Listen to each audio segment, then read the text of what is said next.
प्यारे विद्यार्थियों, आप सभी का हार्दिक अभिनंदन है, स्वागत है। आज हम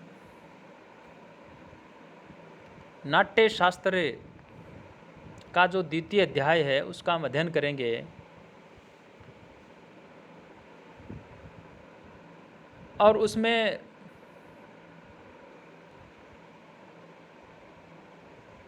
अब जो नाट्य गृह जो है उसकी स्थापना के विषय में प्रसंग चल रहा था कि क्या क्या जो है वो करना चाहिए। खीर का भोग लगाएं, सबसे पहले ब्राह्मण उनको संतुष्ट करें। तो ये जो प्रसंग हमारा चल रहा था, इसी प्रसंग को अब आगे बढ़ाते हुए ब्राह्मण स्तंभ उसकी स्थापना हो जाती है। उसके बाद में क्षत्रिय जो स्तंभ है उसकी स्थापना का यहाँ जिक्र आएगा। और उसके बाद में कौन कौन से जो स्तंभ है उनकी स्थापना करें। इन स्तंभों की स्थापना के संदर्भ में जो है प्रायः इन पद्यों के अंदर जो है ये सब वर्णन आ रहा है यहाँ पे, और उसी का जो है हम आज अध्ययन करेंगे। नाट्यशास्त्र आचार्य भरत मुनि के द्वारा विरचित है। तो जब भी आप प्रसंग लिखें उस समय जो है इनका आप अवश्य ध्यान रखें। तो अब मैं इनका अध्ययन कर रहा हूँ।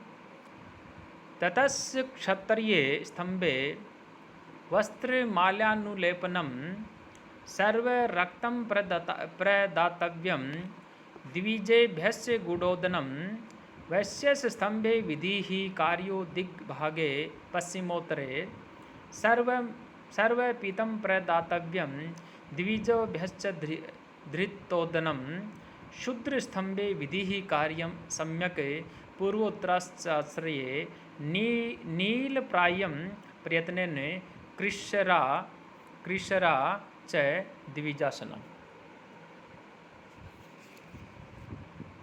जो हम इसका प्रसंग शुरू कर रखा था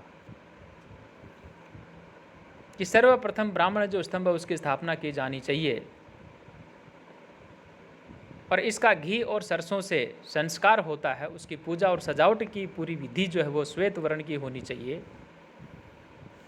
इसकी स्थापना के उपलक्ष्य में पायस यानी जो खीर होती है उसका दान जो है वह होना चाहिए। इस प्रकार से जो पूजा है उसमें नैवेद्य के रूप में खीर जो है वो चढ़ानी चाहिए। यहाँ तक हम इससे पहले वाला जो वीडियो था उसके अंदर हम अध्ययन कर चुके हैं, यानी 51 नंबर पद्य यहाँ तक हम इनका अध्ययन कर चुके हैं। अब आगे बारी आती है ततस्य क्षत्रिय स्तंभे वस्त्रमाल्यानुलेपनम सर्वरक्तं प्रदातव्यं द्विजेभ्यश्च गुडोदनम। यानी इसके उपरांत क्षत्रिय स्तंभ जो है उसकी स्थापना हो, जिसमें रक्त वर्ण वस्त्र जो है वह लपेटा जाए, और रक्त वर्ण के जो पुष्प हैं यानी माला जो है वो भी जो है चढ़ाई जाए। अर्थात यहाँ पर सब रक्त वर्ण की वस्तुओं का ही जो है प्रयोग करना चाहिए। नैवेद्य में जो द्विज हैं, ब्राह्मण, क्षत्रिय और वैश्य हैं, उनको जो है गुडोदन जो है वह देना चाहिए। वैश्य स्तंभे विधि ही कार्यम दिग्भागे पश्चिमोत्तरे सर्वपीतं प्रदातव्यं द्विजोभ्यश्च धृतोदनम। यानी पश्चिम और उत्तर के कोण, जिसको हम वायव्य कोण कहते हैं, उनमें वैश्य नामक जो स्तंभ है उसकी स्थापना हो, जिसमें सभी विधियां पीत वर्ण की वस्तुओं से ही संपन्न की जाएं। द्विजों को धृत सहित जो भात है उसका दान जो है वह होना चाहिए। शूद्र स्तंभे विधि ही कार्यम सम्यक पूर्वोत्तराश्रय नील प्रायम प्रयत्नेन कृशरा च द्विजासनम। यानी नाट्य मंडप के पूर्वोत्तर, जिसको हम ईशान कोण कहते हैं, उस भाग में शूद्र जो स्तंभ है उसका आरोपण होना चाहिए, जिसकी सभी विधियां नीले रंग की सामग्रियों से जो है वो उत्पन्न की जाएं, तथा इसकी स्थापना के उपलक्ष्य में जो है ब्राह्मणों को जो है खिचड़ी जो है वो खिलाई जानी चाहिए। इस प्रकार से स्तंभों की स्थापना एवं पूजन के सामग्रियां जो है उनका विधान जो है वह सात्विक आदि जो भाव है उनके द्योतक जो हैं वो होते हैं, उनके रूप में जो उनको कहा जाता है।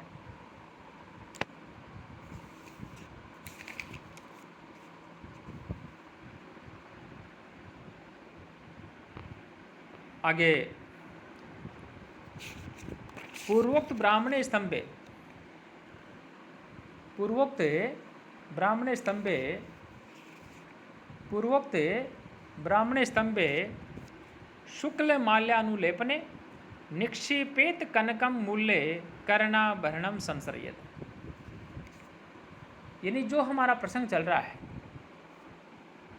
उस प्रसंग के अनुसार यहाँ पे जो हम बात कर रहे हैं, तो ब्राह्मण जो स्तंभ है उसका जो वर्ण है वह श्वेत हो, यानी तमाम जो वस्तुएं हैं वो श्वेत वर्णों से युक्त हो,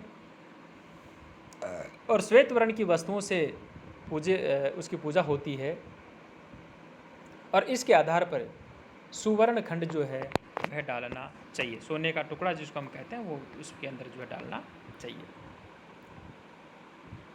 ताम्रम चाधः प्रदातव्यम स्तंभे क्षत्रिय संघ के वैश्य स्तंभस्य मूले तु रजतम संप्रदापयेत शूद्र स्तंभस्य तस्य मूले तु दद्यादाय समेव च शेषेष्व अपि च निक्षिप्यम स्तंभ मूलेषु कांचनम।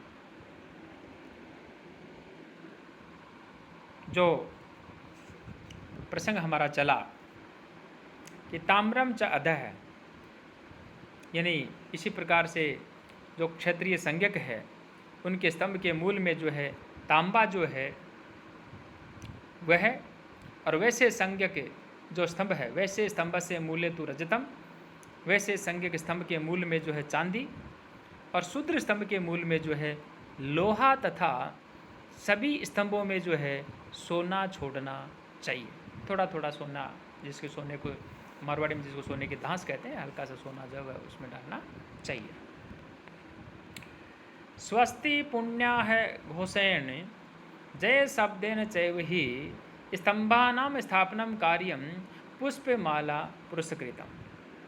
यानी जो ब्राह्मण है उन ब्राह्मणों के द्वारा जो है स्वस्ति और पुण्य वाचन एवं सबके द्वारा जो है जय शब्द के जो घोष हैं उनके साथ में क्या करें, जो स्तंभ है उन स्तंभा नाम स्थापनम, यानी स्तंभों की स्थापना करनी चाहिए, और उन पर फूलों की लंबी लंबी सुंदर जो मालाएं हैं वो जो है लटका देनी चाहिए। रत्न दानई है स गोदानई है वस्त्र दानई से वस्त्र दानई अल्पकई है ब्राह्मणस्य तर्पयित्वा तो स्तंभानुत्थापयेत ततः। यानी इसके उपरांत ब्राह्मणों को बहुत से रत्न और जो गायें हैं उन गायों को देकर के उनको संतुष्ट करें, और संतुष्ट करके उन स्तंभों को जो है उठाना जो है वह है, यानी उठाना चाहिए। ये पद्य महत्वपूर्ण है, जो 59 नंबर का पद्य हम जो पढ़ पा रहे हैं। आगे कहा अचलम च अप्यकम्प्यम च तथैव तथैव तथैव बलितं पुनः स्तंभस्य स्थापने सम्यक दोषा ह्रियते प्रकीर्तिताः अवृष्टि उक्ता चलने वलने मृत्युतो भयं कंपने पर चक्रातु भयं भवति दारुणम्। अचलम च अप्यकम्पम च तथैव वा वलितं पुनः स्तंभस्य उत्थापने सम्यक दोषा हेते प्रकीर्तिता। यानी स्तंभों को उठाने में बहुत ही सावधानी बरतनी होती है, सावधानी बरतनी चाहिए। ये पद्य और भी महत्वपूर्ण है। और वे धकेल कर जो है उनको न ले जाएं, इस प्रकार से उठा करके ले जाने में भी उनको जो है हिलाया डुलाया न जाए, तथा ले जाते समय भी सावधानी बरतें। और ले जाते समय भी इस बात के लिए हमेशा सचेत रहना चाहिए कि कहीं कंकण के सम्मान हाथों में ही वे कहीं धुस न या घूम न जाएं। यानी खड़ा किया जाने वाला जो खंबा सीधा अडिग खड़ा हो, इस प्रकार से वह कहीं इधर उधर, या एक शब्द आता है प्रॉपर, लपलपाता हुआ, यानी वह लपलपाता न हो, हिलता डुलता न हो, और टेढ़ा मेढ़ा भी जो हो न हो। खंभों के उठाने में, खड़ा करने में ये दोष कहे गए हैं। इस प्रकार से यहाँ पर ये बात गई। अचलम अकंपम, कंपन नहीं होना चाहिए। तथेवा वलिम पुनः स्तंभ से उत्थापने सम्यक दोषा हीयते प्रकीर्तिता। यदि ऐसा हो जाता है तो ये इनमें बहुत बड़े दोष जो होते हैं वो कहे गए हैं, या दोष जो है वो माने गए हैं। अवृष्टिर उक्ता चलने वलने मृत्यु तो भयम कंपने पर चक्रातु भयम भवती दारुणम। यानी उत्थापन क्रिया में यदि स्तंभन चलायमान होता है, यदि डगमगाया जाता है, तो अवृष्टि यानी सूखा पड़ने की संभावना होती है। और यदि वह कंकण की तरह घूम जाए, अर्थात मुड़ जाए, टेढ़ा मेढ़ा हो जाए, तो मृत्यु का जो है वह भय होता है। तथा कंपन होने पर जो है, लपलपाने से शत्रु मंडल जो है उसके दारुण भय जो होता है, आक्रमण का जो भय होता है आता है। इसलिए हमेशा सावधानी बरतें, और ये जो दोष हैं इन दोषों को ध्यान में रखते हुए ही जो इनके जो स्तंभ है उनको जो है उठाया जाना चाहिए, और जो कार्य जो है उसका जो है प्रारंभ करना चाहिए। प्यारे विद्यार्थियों, आप सभी का बहुत बहुत आभार, धन्यवाद। जय तु भारतम, जय तु संस्कृतम।